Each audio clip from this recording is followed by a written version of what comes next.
کیا واقعی مولانا طارق جمیل صاحب کو مانسہرہ میں تبلیغی اجتماع میں بیان سے روک دیا گیا؟ کیا یہ فیصلہ ریونڈ مرکز کی طرف سے آیا ہے؟ کیا تبلیغی جماعت اور مولانا طارق جمیل کے درمیان کوئی دوری پیدا ہو چکی ہے؟ کیا 40 سالہ خدمات کے بعد ایسا سلوک رویہ رکھنا انصاف ہے؟ اور سب سے اہم سوال، کیا ہم دین کے خادموں کی عزت کرنا بھول چکے ہیں؟ یہ سوالات سوشل میڈیا پر گردش کر رہے ہیں، لیکن حقیقت کیا ہے؟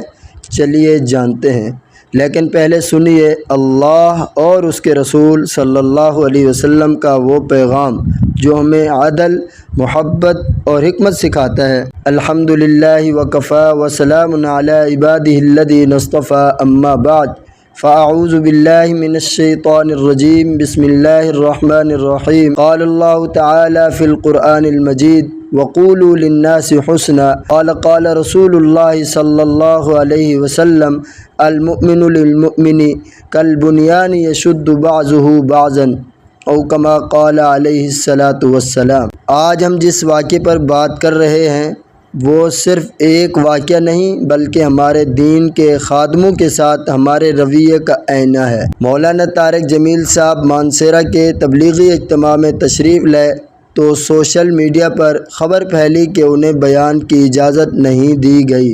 یہ دعویٰ کیا گیا کہ ریونڈ مرکز سے ایسا حکم آیا ہے۔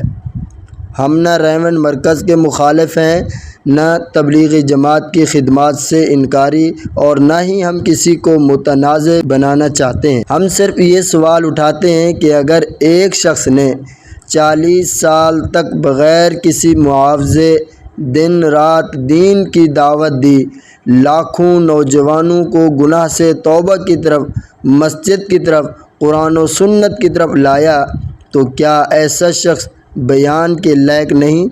کیا اسے محبت، عزت اور تعاون نہیں ملنا چاہیے؟ ہمیں سوچنا ہوگا۔ جماعت کا کام افراد سے بڑا ہے، لیکن افراد کی قربانیاں ہی جماعت کی پہچان ہے۔ مولانا طارق جمیل صاحب نے ہمیشہ محبت کی بات کی، امت کو جوڑنے کی کوشش کی، مسالک کے درمیان پل بنے۔ اگر آج وہ کسی مقام پر بیان نہیں کر سکے تو ہمیں تنقید کی بجائے دعا کا راستہ اختیار کرنا چاہیے۔ ہمارا پیغام صرف اتنا ہے، ہمیں اپنے دین کے سپاہیوں کی قدر کرنی چاہیے۔ اختلاف ہو تو بھی ادب نہ چھوڑیں، تنقید ہو تو بھی حدود نہ توڑیں۔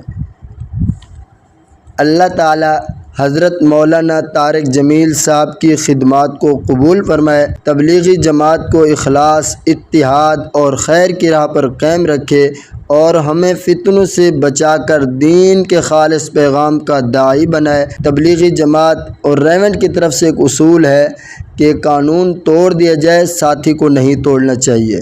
کیا یہ تبلیغی جماعت کے حضرت مولانا طارق جمیل صاحب ساتھی نہیں ہیں؟ میرے واسطے دعا کیجیے۔ میں ہوں آپ سب کا محمد صداقت اللہ۔